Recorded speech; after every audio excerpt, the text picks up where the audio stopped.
Assalamualaikum Bu Erna. Waalaikumsalam warahmatullahi wabarakatuh Pak Dani. Apa kabar hari ini? Alhamdulillah baik sekali kabar saya hari ini. Alhamdulillah. Sesuai dengan rencana saya, pagi ini saya akan melakukan coaching dalam rangka supervisi akademik.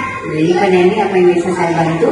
Sebelumnya kan beberapa hari kebelakang saya dengan Ibu sudah merumuskan bagaimana membuat RPT berdiferensiasi dan mengandung KSE. Nah, sekarang saya akan bertanya beberapa hal terkait persiapan Ibu dalam rangka untuk simulasi mengajar di kelas untuk kegiatan observasi saya di PI 5 mendatang. Oke, baik Pak, akan bisa saya bantu? Baik, Ibu nanti akan mengajar di kelas berapa? Saya mengajar di kelas 6. Kelas 6 ya. Rencana untuk kegiatan simulasi mengajar ini hari apa?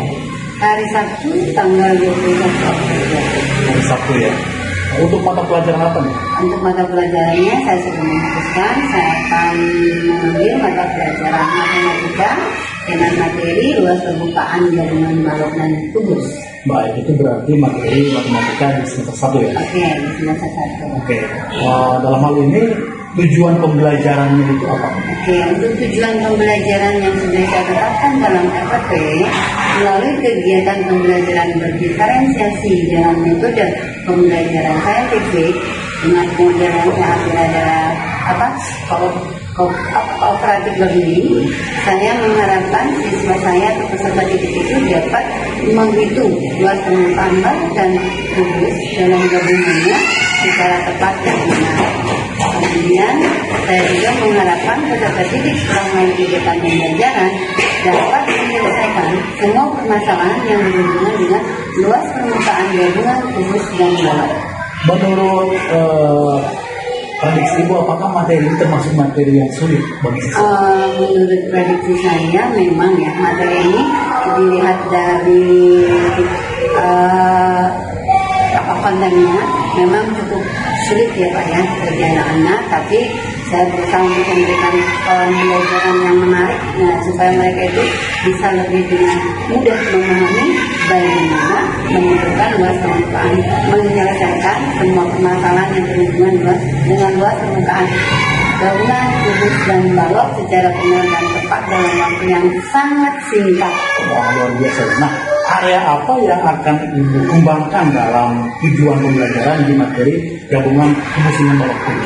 Oke, area pengembangan dalam materi luas permukaan kubus dan balok ini saya ingin mengembangkan 3 ya, dimensi pengetahuan, dimensi keterampilan, serta dimensi sikap.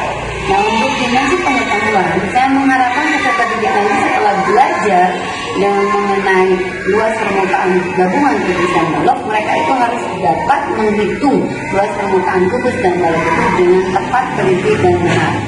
Nah, untuk dimensi keterampilannya, saya mengharapkan peserta didik itu mampu menyelesaikan semua permasalahan yang berhubungan dengan luas permukaan gabungan kubus dan balok yang ada di sekitar mereka Pak. Nanti saya akan meminta kepada peserta didik untuk mencari benda-benda yang berbentuk kubus dan balok di sekitar rumah mereka atau di sekitar sekolah. Kemudian mereka mengukur sendiri panjang, lebar, dan tingginya. Kemudian mereka harus menghitung luas permukaannya. Lalu mereka bisa mengkoreksi juga jawabannya secara kolaboratif dan kooperatif atau dengan metode tim pair and tingkat and share.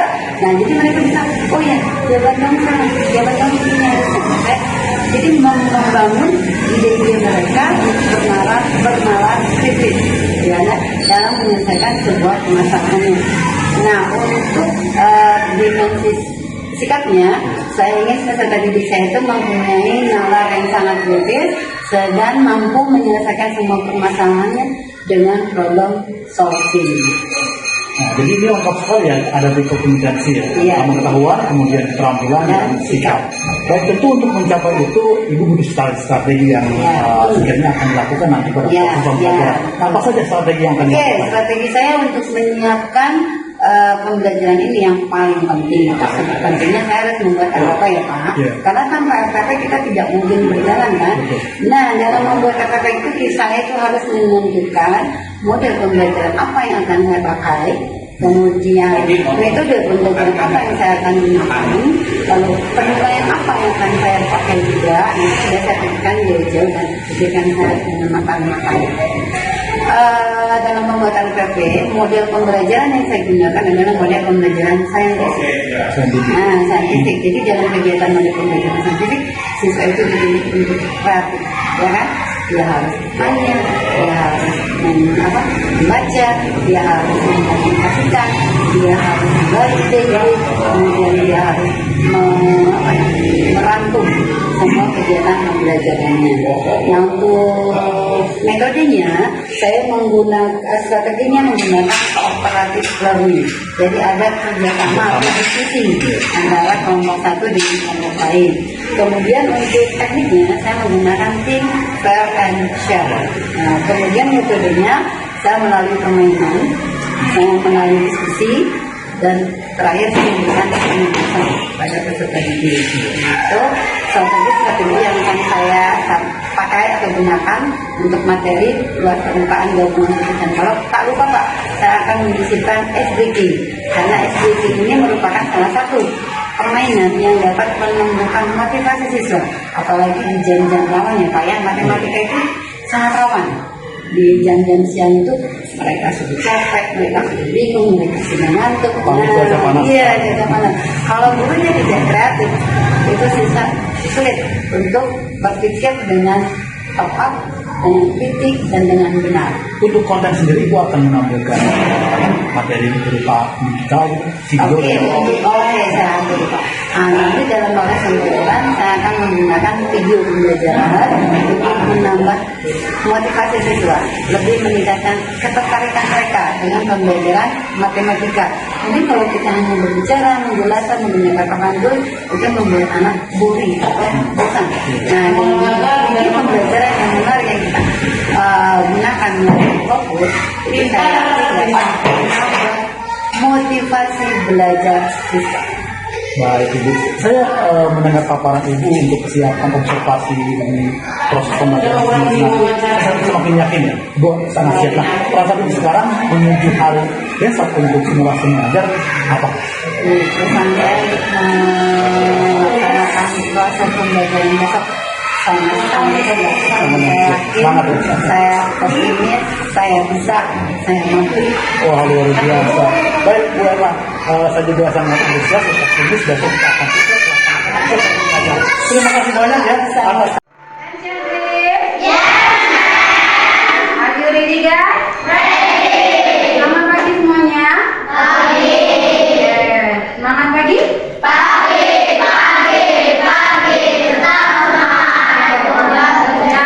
Untuk mengikuti pembelajaran pada hari ini, sebelum kita memulai pembelajaran, alangkah lebih baiknya kita berdoa dulu. Berdiri semuanya yuk.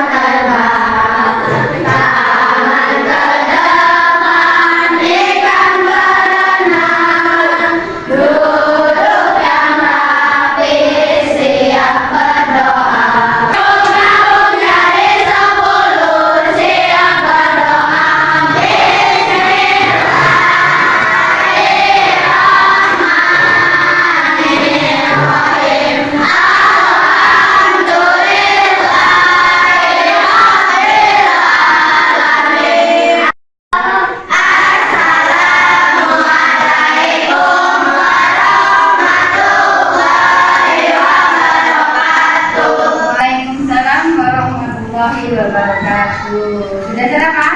Sudah. Siap berarti belajar ya. Oke. Sebelumnya Ibu mau mengenalkan dulu, coba diperhatikan temannya siapa yang tidak hadir hari ini. Ya, kenapa dia tidak hadir hari ini? Mudah-mudahan kalian semua selalu diberi kesehatan, kemudahan dalam belajar, tetap semangat. Maju, maju. Garuda Pancasila. Aku pendukungmu.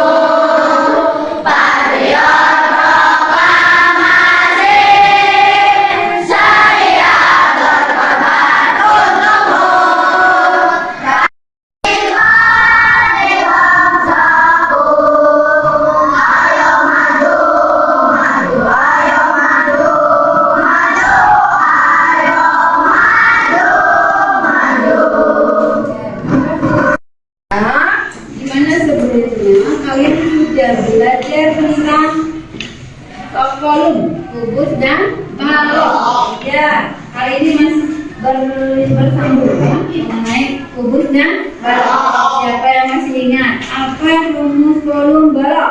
Volume balok. Udah? Panjang kali. Oke, rumus volume balok itu panjang kali lebar kali tinggi. Kalau volume kubus ini sama dengan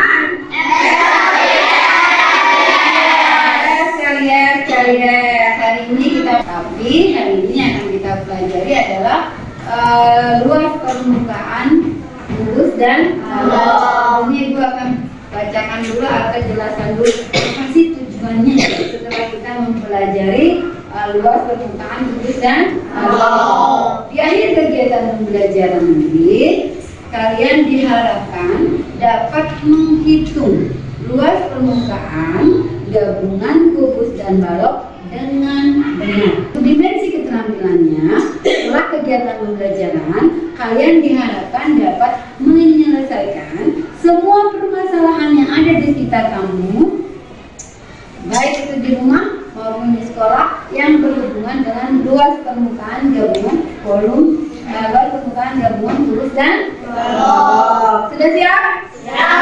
Semangat? Oke, hari ini kita akan mempelajari tentang luas permukaan gabungan kubus dan balok. Sebelumnya kalian sudah pernah mempelajari tentang volume kubus dan balok. Misalnya, rumus luas permukaan kubus.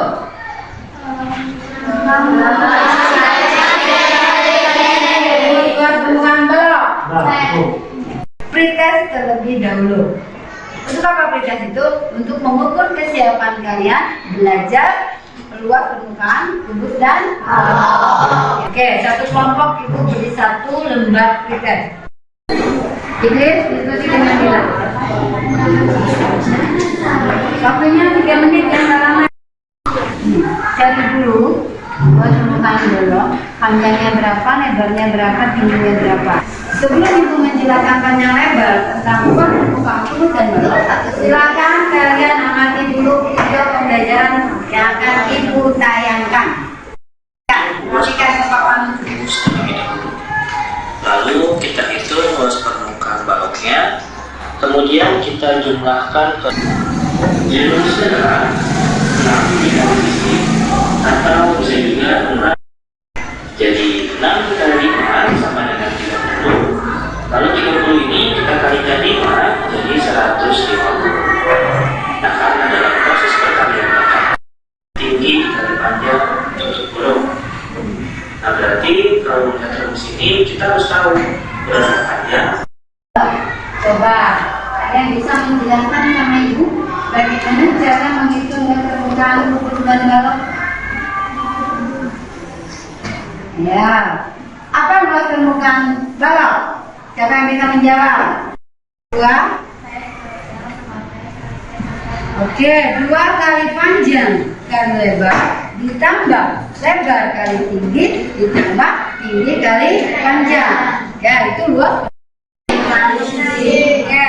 Nah, yang ditanyakan sekarang bukan masing-masing luas permukaannya, tapi adalah luas gabungan.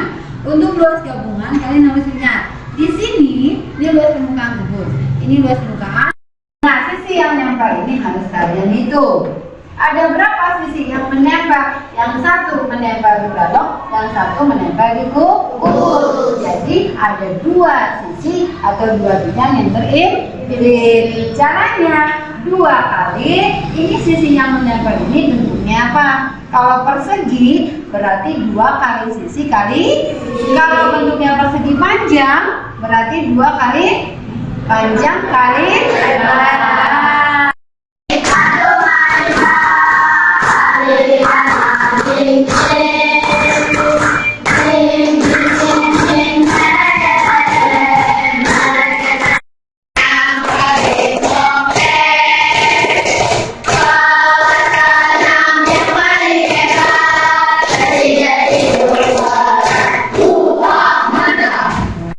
Kelompok ya, kerjakan dengan kelompokmu. Ibu akan membagi lembar kerja kelompok yang kelompok 1, kelompok 2, 3, 4, 5, 6, 7, 8.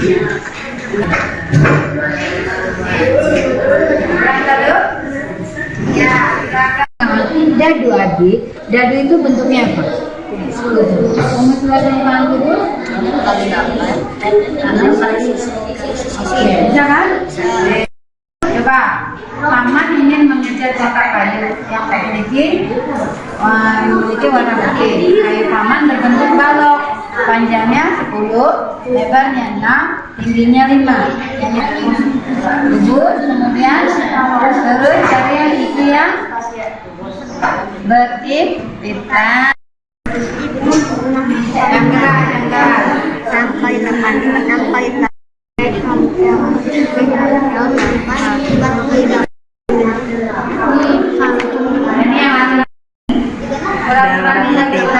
Paman berbentuk balok dengan ukuran panjang 10.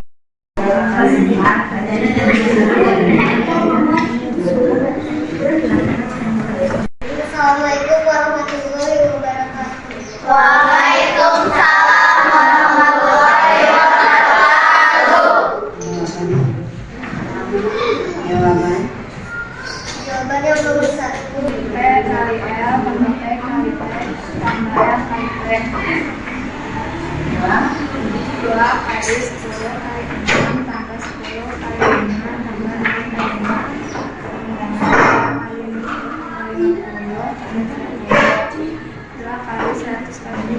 Baiknya kalau kalian menjawab pertanyaan itu pakai 3 langkah: diketahui, ditanya, dan dijawab. Untuk nomor 2, diketahuinya panjangnya berapa? 10. Lebarnya berapa? Tingginya berapa? Ditanyanya apa? Luas permukaan?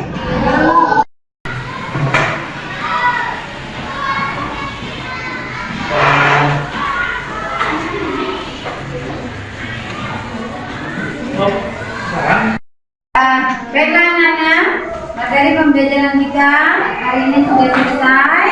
Nah, untuk materi selanjutnya silakan kalian pelajari materi tentang statistika. Nah, statistika ini adalah materi pembelajaran matematika yang berhubungan dengan modus, median, rank atau rata-rata. Nah, silakan kalian buka kembali buku paket matematikanya, atau untuk lebih jauh kalian bisa mempelajarinya lewat Google atau lewat YouTube. Nah, untuk lebih memaksimalkan hasil belajarnya nanti. Mungkin itu saja. Ada yang mau bertanya? Betul? Yakin? Sudah paham? Alhamdulillah kalau sudah paham. Mudah-mudahan apa yang kalian pelajari hari ini bermanfaat untuk kalian semua, dan kalian bisa mengaplikasinya dan mengaplikasikannya dalam kehidupan sehari-hari. Wabillahi taufiq wal hidayah. Wassalamualaikum. Halo, apa kabar Bu Erna? Alhamdulillah, kabar saya baik sekali kali ini. Alhamdulillah, nampak semuanya dan gembira ya. Itu cuaca panas ya. Oke, hari ini kita berjumpa kembali di kegiatan kelima. Hari ini kita tidak berdua ya, kita ditemani dengan Ibu Jessica sebagai PP dan juga Ibu Ara Musyawarah dari BPDB Jawa Barat yang sekaligus akan melakukan banyak kegiatan kelima ini. Sebelumnya kan kita sudah menggunakan 2 kegiatan yang berbeda. Pertama itu pra observasi, menyiapkan desain pembelajaran dalam rangka observasi di kegiatan belajar sebelumnya. Kemudian yang kedua juga kita sudah mengadakan kegiatan observasi kelas. Saya sudah mengamati bagaimana Ibu melakukan proses pembelajaran di dalam kelas. Nah, sekarang ada beberapa hal yang akan saya tanyakan di kegiatan pasca observasi. Baik, Pak Dani. Baik, di hari Sabtu kemarin kita sudah melaksanakan kegiatan pembelajaran di kelas. Nah, saya ingin tanya dulu terkait dengan pembelajaran menggunakan RPP berdiferensiasi terintegrasi dengan KSE. Nah, bagaimana yang Ibu rasakan ketika Ibu melaksanakan kegiatan ini secara real di kelas? Oke, ketika saya melaksanakan kegiatan pembelajaran di kelas, saya merasa sangat bahagia dan bersemangat. Luar biasa. Kenapa saya merasa bahagia dan bersemangat? karena untuk pertama kalinya saya melaksanakan kegiatan pembelajaran di kelas menggunakan RPP diferensiasi yang terintegrasi dengan KSE. Nah, menurut saya RPP ini bagi saya baru karena kelas 6 belum menggunakan kurikulum merdeka ya, masih menggunakan K13. Nah, jadi RPP ini bagi saya memberikan keleluasaan untuk murid dalam mengembangkan potensinya sesuai dengan minat dan bakatnya. Oke, selain RPP ini sesuatu yang baru bagi Ibu, apa sih yang membuat Ibu nampak antusias dan bersemangat banget ketika mensaksikan untuk proses pembelajaran? Oke, karena ketika saya membaca RPP-nya, mempelajari RPP-nya, saya melihat ada yang lebih dari RPP yang terintegrasi dengan yang terintegrasi dengan KSE itu. Yang pertama tadi saya sebutkan RPP yang berdiferensiasi dan terintegrasi dengan KSE itu ternyata memberikan keleluasaan kepada peserta didik untuk meningkatkan potensinya sesuai dengan minat dan bakatnya, kemudian mengakomodir seluruh kebutuhan peserta didik yang sangat beragam. Selain itu, RPP ini juga tidak hanya fokus pada konten, tapi fokus kepada proses dan produk padanya. Nah, jadi ketika saya melihat ternyata produk pun harus berdiferensiasi, ya kan? Proses pun kita harus berdiferensiasi juga. Kontennya pun berdiferensiasi. Nah, ini yang membuat saya tertantang untuk mempelajari lebih jauh tentang RPP berdiferensiasi nanti. Mudah-mudahan kelas 6 secepatnya menggunakan kurikulum merdeka. Oke, luar biasa sekali ya. Secara keseluruhan dalam proses pembelajaran kemarin itu menurut Ibu hal-hal yang sudah baik dilaksanakan ketika itu apa saja? Oke, menurut saya pembelajaran yang kemarin saya akui sudah cukup baik ya Pak ya. Karena dalam kegiatan pembelajaran kemarin saya sudah melaksanakan tahapan demi tahapan yang sudah saya rancang dengan RPP berdiferensiasi. Seperti ketika membuka pembelajaran, saya melaksanakan semangat belajar siswa, kemudian saya mengecek kesiapan, saya menyampaikan tujuan pembelajaran, dan tak lupa saya memberikan asesmen awal untuk mengukur kemampuan kesiapan belajar peserta didik saya. Nah, kemudian di kegiatan inti saya juga sudah menyiapkan strategi pembelajaran yang sesuai dengan materi yang akan saya ajarkan. Tak lupa saya menyisipkan video pembelajaran karena untuk pelajaran matematika, kalau saya hanya menjelaskan di papan tulis itu membuat anak bosan dan jenuh ya Pak. Boring apalagi nggak suara saya yang galak mungkin Pak. Akhirnya saya membuat video pembelajaran. Mungkin ada anak yang lebih paham dengan audio visual, mungkinnya ada anak yang bisa memahaminya dengan suara saya yang galak. Jadi harus beragam gitu cara kita menyampaikan materi pembelajarannya. Kemudian dalam kegiatan inti juga saya meminta siswa untuk berkolaborasi. Nah, di sana saya mengintegrasikan KSE itu ya Pak ya, kompetensi sosial emosional untuk siswa itu bisa berkolaborasi, bisa bertanggung jawab, bisa menunjukkan sikap disiplin ketika mereka sedang berdiskusi. Dan di akhir pembelajaran saya juga mengukur keberhasilan belajar saya, mengajar saya dengan memberikan asesmen akhir atau post test. Nah, sejauh ini keberhasilan saya dalam memberikan pembelajaran pada peserta didik saya. Jika tadi Ibu menyampaikan apa yang sudah baik dilaksanakan dalam proses pembelajaran, ada kira-kira komponen mana yang sekiranya masih perlu diperbaiki dan dikembangkan lebih lanjut? Ada Pak, pasti. Di sini saya sudah melihat kondisi kegiatan belajar mengajar peserta didik saya, komponen emosional, sosial emosional yang perlu saya perbaiki KSE, yaitu aspek fokus dan aspek keputusan bertanggung jawab itu. Ya. Karena saya amati memang belajar matematika kemarin itu di jam rawan ya Pak, di jam siang dengan kondisi kelas yang cukup panas seperti dalam open. Nah, ini kondisi seperti ini yang menyebabkan anak-anak itu hilang konsentrasi, jadi gagal fokus kalau bahasanya mas sekarang ya Pak. Nah, kemudian yang motivasi keputusan bertanggung jawab itu saya melihat ketika diskusi itu masih ada anak yang cuek, bebek istilahnya cuek dengan temannya, jadi asik dengan dunianya sendiri. Ini harus saya perbaiki. Namanya kolaborasi atau cooperative learning itu harus ada kerjasama yang baik antara satu anggota dengan anggota yang lainnya agar hasilnya lebih maksimal. Kemudian yang akan saya perbaiki, satu, fokus, dua, keputusan yang bertanggung jawab. Oke, jadi aspek yang ingin diperbaiki dan dikembangkan di dalam itu adalah terkait dengan KSE, terutama di fokus dan keputusan yang bertanggung jawab. Iya. Nah, kira-kira apa upaya yang sudah dilakukan agar siswa di dalam kelas itu tetap fokus dan mereka dalam kelompok itu mau bertanggung jawab? Oke, saya sering melakukan ya Pak. Ketika di jam-jam rawan itu untuk memulihkan konsentrasi siswa atau fokus siswa, saya suka melaksanakan speaking seperti permainan ya. Kadang saya menyanyi, kadang saya bermain logika ya. Saya belajar dari TikTok ya pada ini. Nah, TikTok banyak itu clue gitu ya. Nah, anak-anak tuh semangat sekali kalau diberikan bermain logika. Bu, clue lagi. Bahkan ketika saya tidak memberi pun mereka minta sendiri. Bu, clue dulu. Nah, akhirnya dengan adanya speaking ini konsentrasi belajar siswa itu kembali pulih, dan setelah pulih akhirnya mereka siap lagi untuk belajar dan tidak mengantuk. Kan tidak berhenti Pak, kadang-kadang kata saya nanti kapan selesai nih belajar kalau perlu terus gitu. Ya, itu untuk memberikan fokus ya Pak ya. Kalau untuk konsentrasi yang keputusan yang bertanggung jawab, saya memberikan motivasi kepada mereka, menanamkan nilai-nilai bahwa pentingnya bekerja sama dalam sebuah kerja kelompok itu penting dan perlu. Kalian harus bertanggung jawab. Namanya kerja kelompok itu harus ada kerjasama yang baik agar kalian bisa menyelesaikan tugas yang diberikan tepat waktu dan benar. Nah, alhamdulillah dengan adanya motivasi yang saya berikan dengan penuh perasaan gitu. Karena mengajar anak-anak nggak perlu marah ya Pak, dan langsung dengan bahasa yang halus, mereka akan mudah menerima. Oh iya Bu, akhirnya ya bisa saya atasi. Seberapa efektif di situ?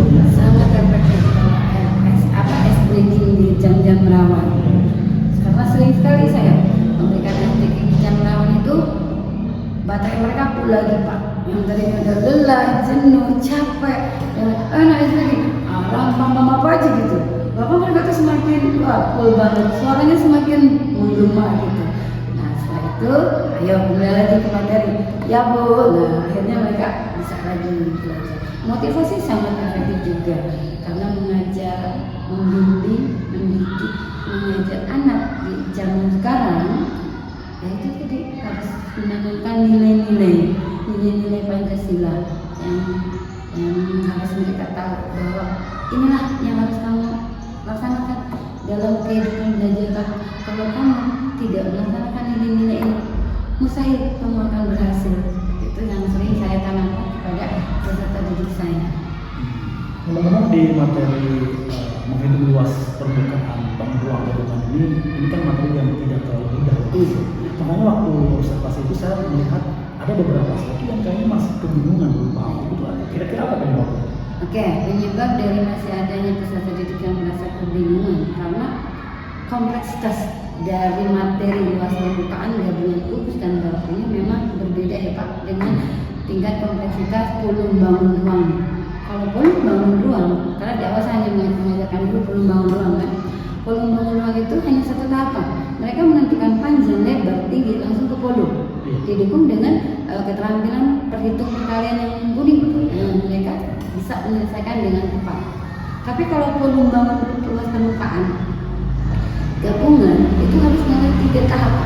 Pertama, dia harus mencari luas permukaan balok. Nah, luas rumusnya jambrai. Nah, panjang rumusnya beda dengan volume. Kemudian dia mencari luas permukaan kubus.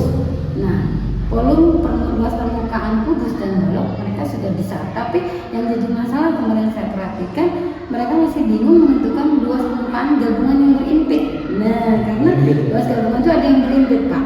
Jadi antara kubus dengan balok itu harus ada yang dicari. Nah, mereka masih bingung di situ menurut saya. Kalau luas permukaannya, insya Allah saya paham, saya tahu mereka sudah mahir. Karena di kelas 5 pun sudah saya ajarkan. Kebetulan saya gurunya di kelas 5. Nah, ketika menentukan yang berimpit ini mereka bingung gitu. Oh, ini gimana nyarinya gitu kan. Nah, jadi saya akan berupaya terus untuk